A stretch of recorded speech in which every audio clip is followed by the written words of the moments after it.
Assalamualaikum warahmatullahi wabarakatuh. Selamat pagi buat teman-teman semuanya. Selamat melakukan hal apa aja.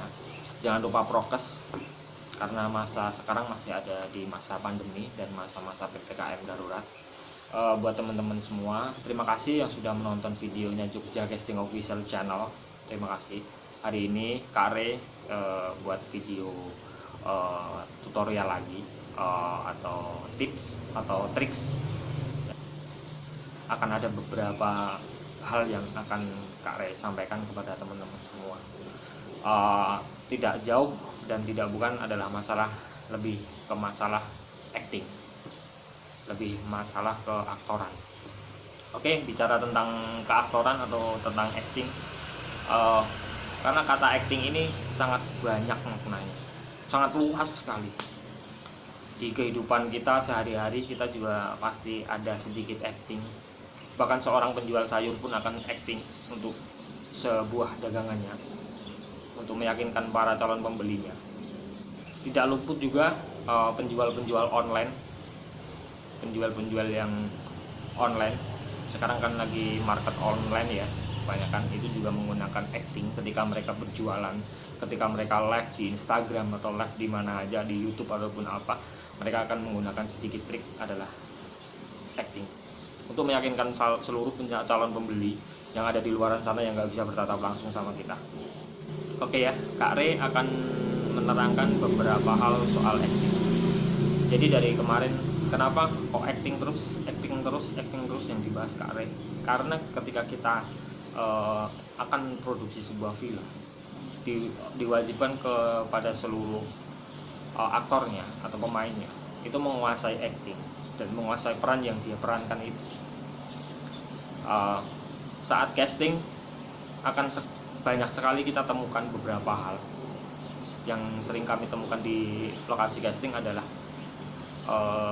apa ya namanya itu, kayak momennya. Jadi kami para caster, para casting director, para caster yang ada di lokasi casting, kami itu menunggu sebenarnya. Kami menunggu momen. Bila kalian semua aktor yang harus menciptakan momen. Momen apa aja sih? Ya momen apa yang kalian akan actingkan itu, akan kalian persembahkan untuk para casting director, para caster yang ada di lokasi casting itu. Biar apa Kak Re? Biar kalian lolos casting. Yang pasti ikut syuting, lolos casting dan ikut syuting di project yang sedang kami garap. Ya, mungkin ada beberapa hal mungkin ya. Mungkin Kak Re cuman bisa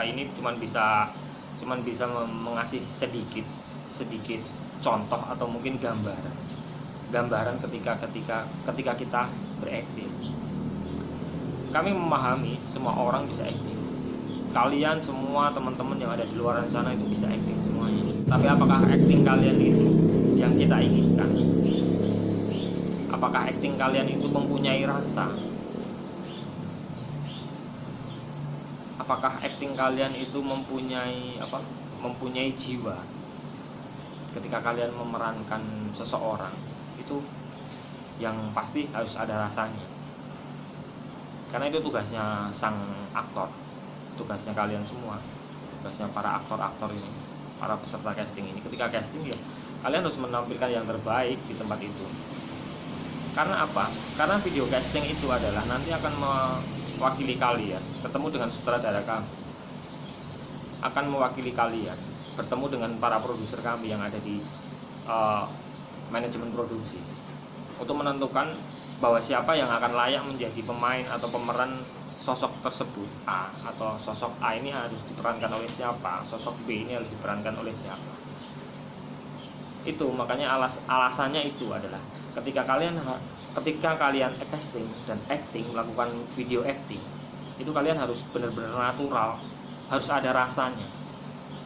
Kalau kalian acting dengan flat, ya semua orang biasanya akan seperti itu. Apalagi orang grogi, apalagi orang yang grogi berlebihan ya, biasanya actingnya akan flat, nggak ada rasanya, kayak gitu. Terus karena kita grogi, kita mau coba semuanya.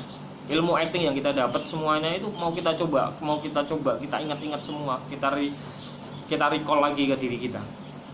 Tapi yang terjadi apa? Ketika kalian nervous atau grogi berlebihan di depan kamera atau di depan para caster atau casting director ini, yang terjadi itu adalah semacam seperti gelas yang dituangin dengan air.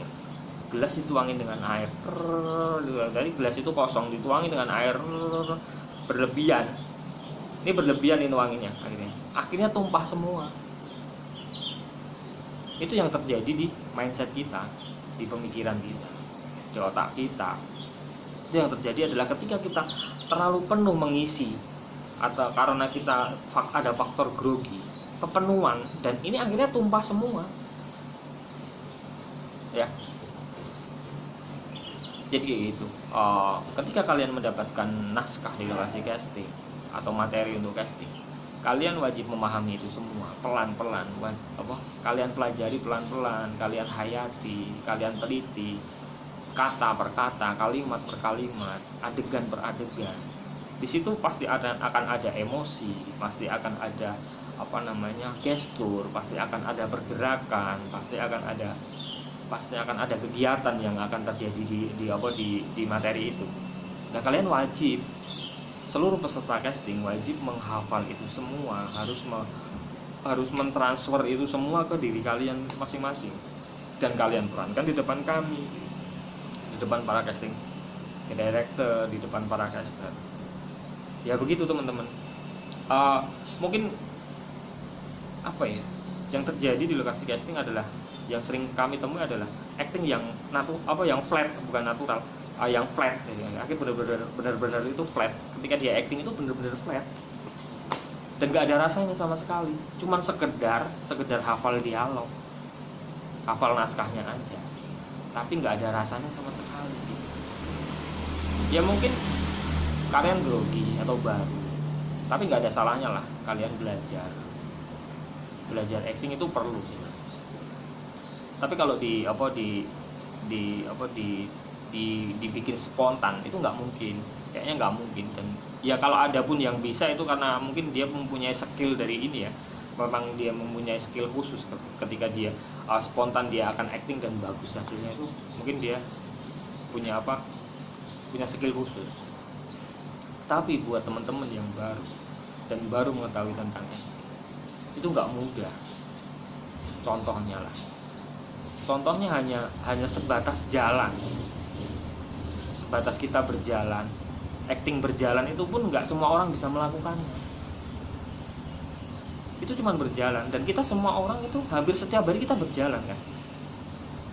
Iya, teman-teman semuanya berjalan, saya juga berjalan, adik, kakak, teman-teman semuanya pasti berjalan. Tapi ketika kalian dihadapkan dengan materi casting, jalan yang di situ adalah jalan yang seperti apa yang diinginkan naskah. Apakah jalan yang terburu-buru, ataukah jalan yang terengah-engah, ataukah jalan yang panik, ataukah jalan seorang bos, ataukah jalan seorang pemulung atau seorang preman. Itu berbeda. Cara berjalan itu aja udah berbeda ketika kita melihat. Gestur mereka itu berbeda. Gestur bos ini cara jalannya seperti apa. Terus gestur preman atau pemulung atau tukang becak itu gestur jalannya juga berbeda. Mungkin ada sedikit Kak Re cuman materi aja ya. Ngomongin soal materi aja. Enggak. Sekarang di video ini Kak Re akan ngasih beberapa contoh, tapi nggak banyak, cuma sedikit aja ya. Ya mungkin akan Kak Re kasih contoh cara berjalan seorang bos itu seperti apa, cara jalan seorang preman itu seperti apa, cara jalan seorang pemulung itu seperti apa, cara jalan seorang tukang becak itu seperti apa. Mungkin bisa diperhatikan di video ini.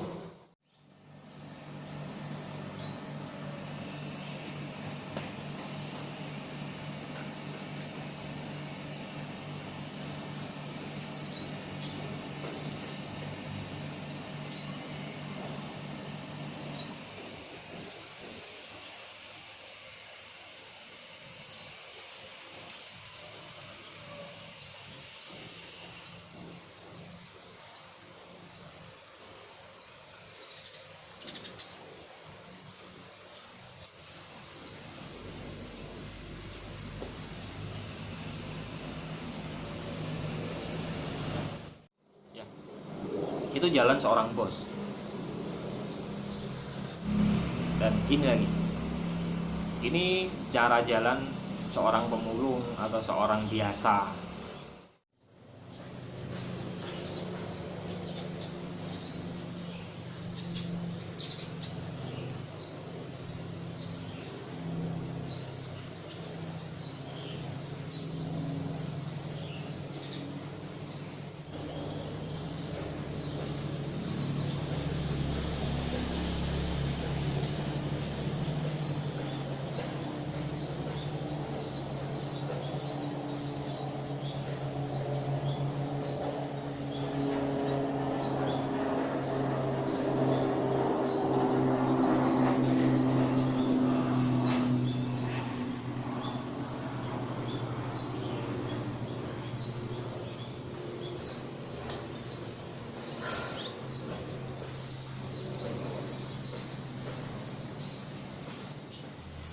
Oke, itu cara jalan seorang biasa atau seorang tukang beca atau seorang pemulung. Yang pasti gestur mereka berjalan pun berbeda kan. Cara berjalan mereka berbeda. Ini baru cara duduk. Cara duduk ketika kita berakting itu juga berbeda. Duduknya seorang bos ya kayak gini.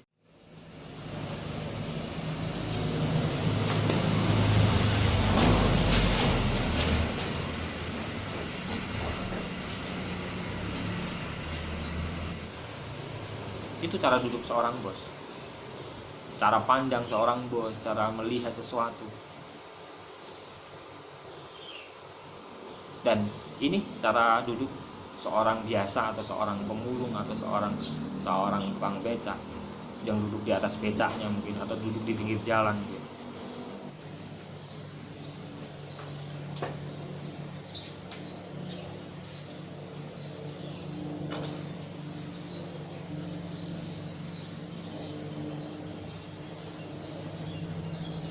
Oke, ada perbedaan nggak? Pasti dong, harusnya ada perbedaan. Cara duduk mereka, cara jalan mereka, itu pasti akan ada perbedaan. Bukan acting yang flat kayak gitu. Kalau acting flat ya flat, nggak ada rasanya. Kayak gitu kan. Ini baru cara jalan, cara duduk. Ditambah lagi sama karya. Cara minum, cara makan mereka pasti berbeda juga. Dari gestur pun akan berbeda. Semua gerakan pasti akan berbeda. Oke, kita coba lihat contoh sedikit sepenggal video soal cara minum seorang bos.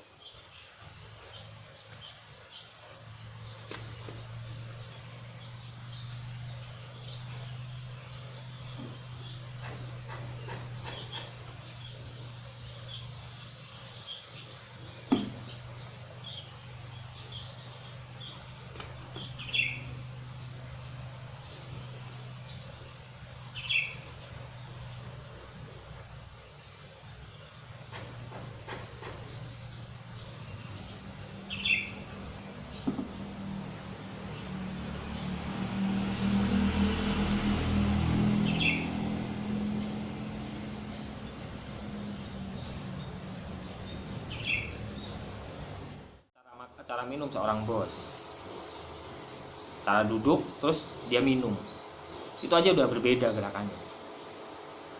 Terus ini lagi, cara duduk dan minum seorang biasa atau seorang kuli panggul atau seorang tukang beca atau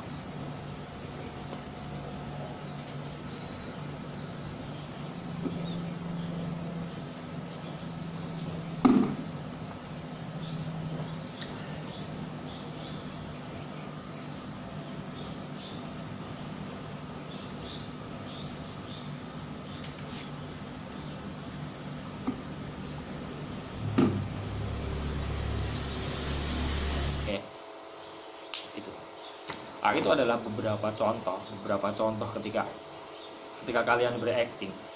Kenapa kok acting harus diwajibkan ada rasanya?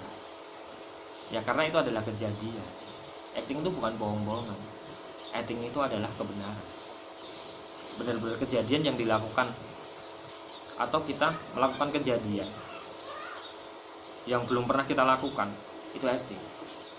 Dan kewajiban seorang aktor adalah satu, menciptakan momen, biar momen itu ditangkap oleh kamera kami, biar momen itu ditangkap sama sutradara kami. Terus kalau sudah masuk di ranah film, sudah jadi sebuah film, sebuah karya film, itu akan, momen itu akan dinikmati penonton. Semua momen itu akan dinikmati penonton. Para penonton film yang kalian ada bermain di situ adalah, mereka akan menikmati acting kalian. Dan seolah-olahnya adalah itu benar. Dan memang itu benar. Ya. Tugas seorang aktor memang berat, nggak mudah. Tapi kalau kalian memahami semuanya detail, bagus pemahaman kalian, dan kalian bisa menerjemahkan apa yang ada di dalam naskah itu dan menceritakan. Karena film adalah gambar yang bercerita, bukan rangkaian gambar, tapi gambar yang bercerita. Dan media di situ adalah kalian, para aktornya ini. Kalian ini adalah gambar yang bercerita ketika kalian main di sebuah film. Jadi begitu ya, teman-teman. Sampai di sini masih bisa dipahami ya, tutorial dan tips dan triks, saran dari Kak Are masih bisa dipahami. Kalau belum bisa dipahami ya dicoba diulang lagi videonya, ditonton ulang dari depan sampai belakang. Terus ada juga masukan nih ya, masukan dari Kak Are. Ada di DM-an juga, ada beberapa pertanyaan DM-an Instagram kami. Kalau kalian mau bertanya di YouTube, komentar mungkin malu ya, ada DM yang masuk di Jogja Casting Official. Kak Re, kalau kita mau belajar acting itu seperti apa?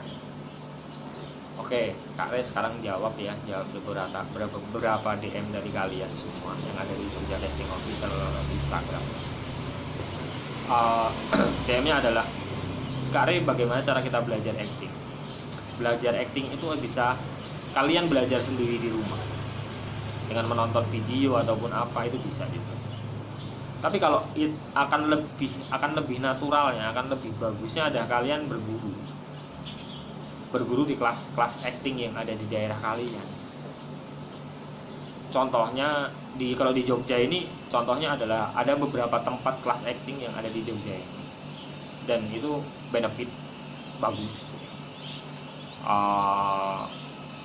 Cetakan murid-murid acting dari tempat itu beberapa udah ikut syuting sama Kak Are di beberapa proyek. Ada beberapa tempat, ada satu contoh nih, yaitu tempatnya Mas Johan Ekspresi Management atau Johan Ekspresi Acting School. Itu ada di Jogja, di daerah Seturan. Nanti link deskripsinya atau alamatnya akan ditulis di bawah, di link di deskripsi. Kalian bisa lihat dulu. Kalian bisa mendaftar di tempatnya Mas Johan atau di situ. Kalian bisa belajar acting dengan guru-guru acting yang profesional di sana. Guru-guru acting di sana adalah guru-guru profesional. Dan seorang filmmaker juga ada, seorang sutradara. Dan pencapaian ketika anak didik mereka juga bagus-bagus, dari title-nya juga bagus. Oke ya, itu sedikit masukan, saran dan tips dari Kak Are. Terima kasih sudah menonton video ini. Jangan lupa subscribe yang belum subscribe. Jangan lupa like, nyalakan tanda lonceng notifikasinya biar setiap kali kita upload video kalian mendapatkan notifikasinya dan menambah wawasan kalian tentang acting dan soal casting. Dan jangan lupa share di media sosial kalian, di Instagram, Facebook, di Twitter, dan di tempat-tempat lain. Terima kasih hari ini sudah menonton. Thanks for watching and see you next video. Bye bye. Salam film.